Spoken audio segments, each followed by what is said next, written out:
Assalamu alaikum guys. Today you click on this video just because you want to learn about spoken English sentences. So of course, after watching this video you will be able to know better about spoken English.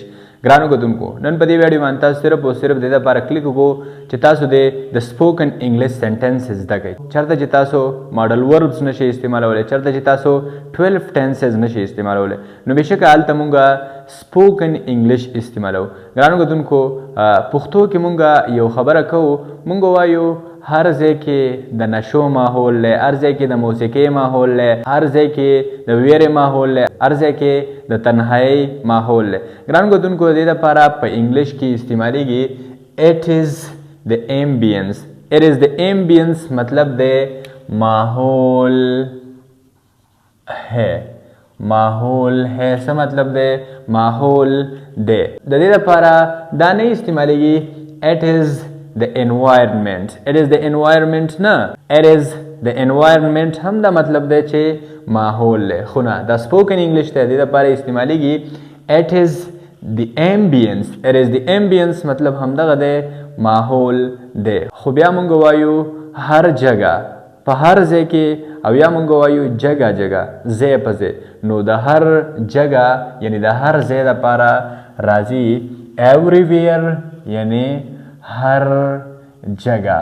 और around मतलब दे जगह जगह यानी पख्तो की जो तमुंगो वायु जे पजे.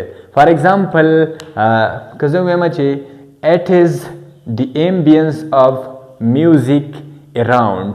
it is the ambience of music around सा मतलब दे it is the ambience of music around मतलब दे जगह जगह मौसीकी का माहौल है. जे पजे द मौसीकी माहौल है. बल एग्जाम्पल बता सी it is the ambience of solitude everywhere.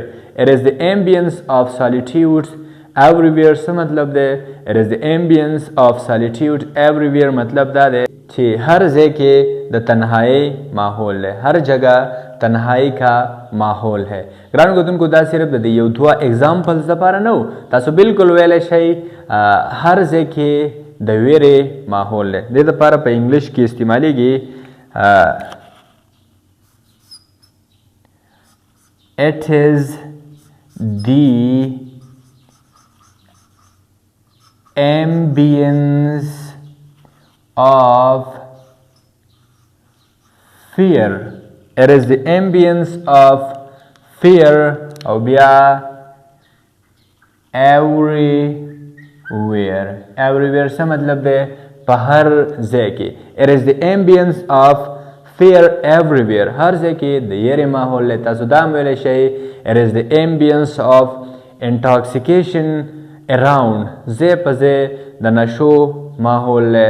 د دې نه علاوه تاسو بلها نور هم ویلی شئ. دا صرف دا یو څو ستاسو د پوهې لپاره او دا اگزامپلز و. دې نه علاوه تاسو چې څه هم ویل غواړئ تاسو دا هم ویلی شئ it is the ambience of backbite everywhere هر ځای کې د غیبت ماحول دی، هر ځای کې د backbite ماحول دی. غیبت ته ویلی کېږي backbite.